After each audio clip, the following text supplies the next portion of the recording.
20세기의 한국은 남한이나 북한이나 모두 오랫동안 독재자에게 시달렸습니다.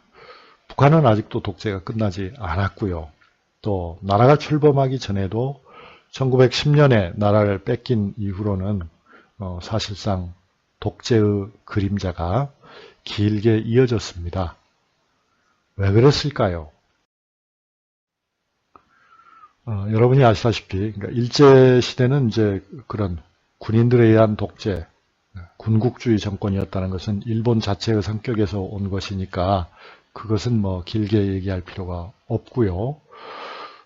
지금 우리가 여기서 말하고자 하는 것은 조선시대에서 일제시대를 지나서 해방 이후에 이어지는 그런 정치사적 변화를 말해 보려고 합니다. 알다시피 유럽에서는 대개 이제 16세기 이후에 봉건사회가 끝나고 이른바 유럽의 근대가 시작되는데 그것은 절대 왕정을 대표하는 것이었습니다. 절대 왕정 체제였어요. 이거는 뭐 왕권 신수설이라는 말도 여러분 기억하시죠? 유럽의 왕들은 특히 18세기의 왕들은 자기들이 하늘로부터 하느님으로부터 절대적인 권한을 위임받았다고 하면서 무자비한 통치를 하기가 일쑤였죠. 반면에 조선시대는 성리학의 영향으로 조화와 균형이 강조되었습니다. 그러니까 왕이라고 해서 마음대로 휘두를 수가 없었죠. 그러다가 쫓겨나는 거죠. 그런 왕은 아무도 환영하지 않았습니다. 길게 설명하지는 않겠습니다만 한마디로 얘기하면 유럽 사회와 조선 사회는 왕의 권력이라고 하는 점에서 봤을 때 엄청난 차이가 있었다 하는 점이죠. 이제 한국 사회의 오랜 전통이라는 것은 한마디로 얘기하면 견제와 균형의 그런 정치였다고 볼 수 있습니다. 누구도 주도권을 행사하지 못했어요. 왕도 또는 특정한 신하도. 그 균형을 깨는 사람들이 가끔 있었죠. 가끔 있었지만 그것은 항상 좋은 결과를 내지 못하고 파탄에 이르곤 했던 것입니다. 이것이 가지고 있는 이런 말하자면 견제와 균형의 조선사회의 전통은 장점도 있고 단점도 있죠. 당연히. 장점이라고 한다면 사회적 안정성이죠. 왜냐하면 권력이 어느 한 사람에게 집중되어 있지 않기 때문에 사회적으로는 대단히 안정된 분위기였다. 제가 이렇게 말씀드리면 여러분은 반발할지도 몰라요. 교수님 그렇지만 뭐 많은 사람들이 당쟁으로 귀향도 가고 물론 그런 게 있었죠. 그렇지만 그것은 유럽 사회하고는 비할 수 있는 것이 아니죠. 그리고 한국의 경우에는 유럽이 훨씬 혹독했다 그 말이죠. 전제 정권에 노출된 것과 당파가 서로 견제하고 싸운 것은 경우가 다르다. 게다가 이제 그 조선시대의 당쟁의 결과는 여러분이 생각하는 것처럼 그렇게 피비린내 나는 것도 아니었을 뿐만 아니라 설사 누군가가 피를 흘렸다 하더라도 대개는 다 보상이 되었습니다. 사후에. 그런 점에서 사회는 대단히 안정적이었죠. 단점이 있어요. 단점은 뭐냐면 조선사회에서는 개혁이 없다는 거죠. 개혁이 너무 느려. 왜냐하면 반대파의 존재가 있기 때문에. 그래서 대동법 같은 것 하나를 시행하는데도 100년이 걸린다. 경국대전을 완성하는데도 100년이 걸린다. 이건 놀아서 그런 게 아니고 반대자가 있기 때문입니다. 그 반대자를 설득시켜야 되기 때문에 많은 시간이 흘러야 됐고 타협이 이루어져야 됐고 제도의 변질이 있어야 됐고 그렇기 때문에 사실 개혁다운 개혁이 없었던 겁니다. 그런 상태에서 조선은 위기에 빠지잖아요. 19세기 말에 위기에 빠지죠. 그리고 20세기 초에는 나라를 잃어버리죠. 그러니까 이거는 이제 저의 해석이죠. 많은 한국 사람들은 견제와 균형이라고 하는 과거의 전통에 대해서 부정적으로 생각을 하게 돼요.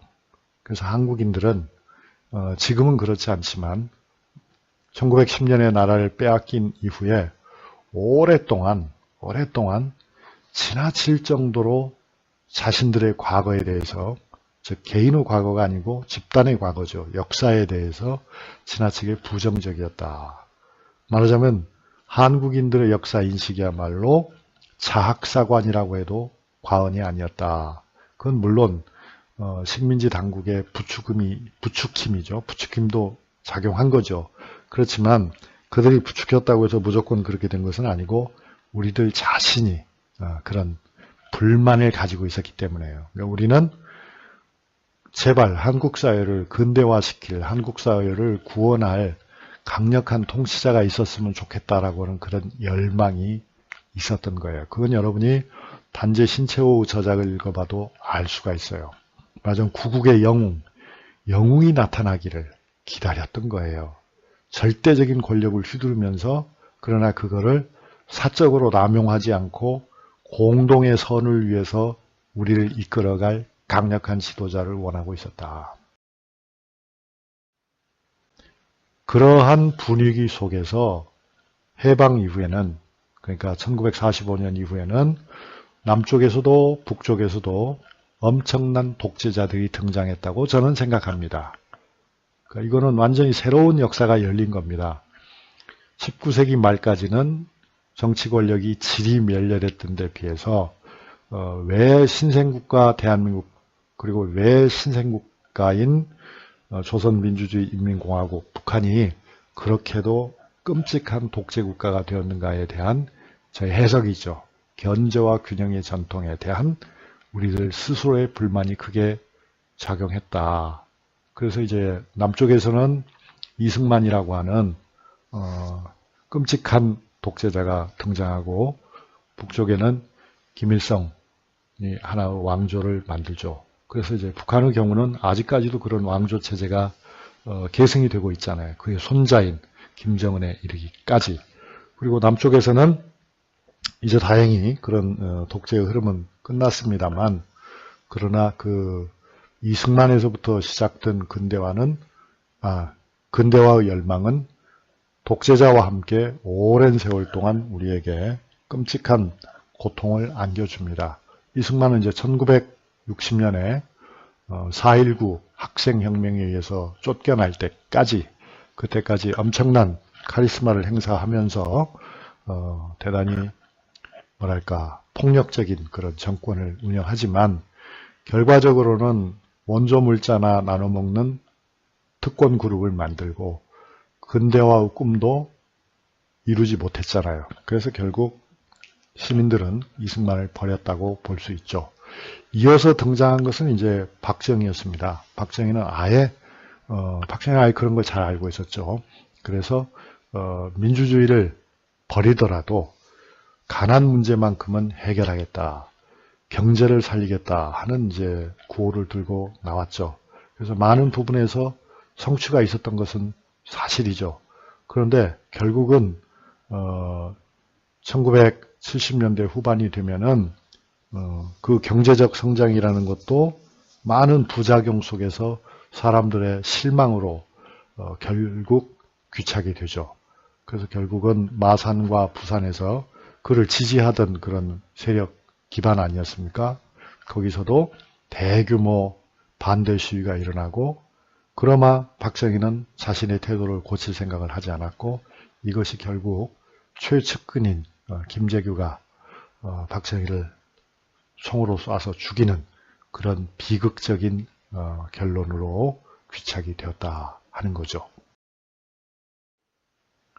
이후에도 군사정권은 하루아침에 무너지지 않았죠. 전두환과 노태우가 대를 이어가면서 또 독재를 계속합니다. 그러니까 노태우 때에 가면은 그 독재의 상황이 상당히 약화되기는 합니다.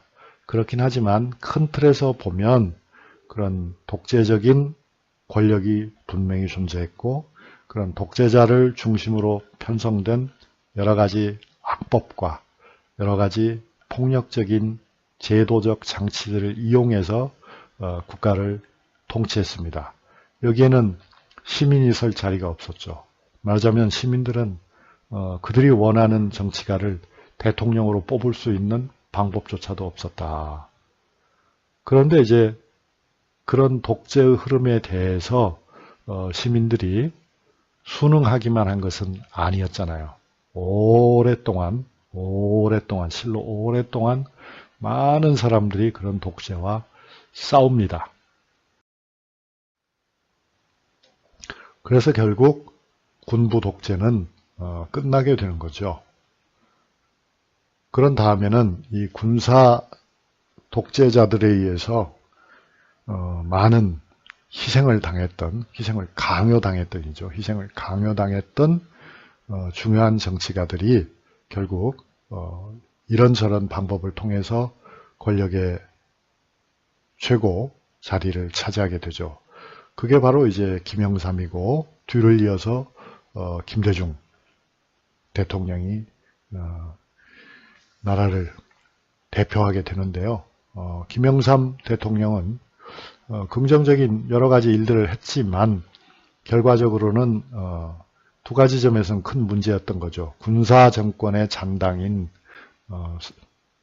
말하자면 노태우 전두환의 그 부하들이죠. 그 사람들과 함께 결국 3당 합당을 해가지고 권력을 쥔 데다가 마지막에 가서는 IMF 사태를 맞이해서, 그러니까 이건 막 국가부도 사태죠. 결국은 완전히 망해버리죠.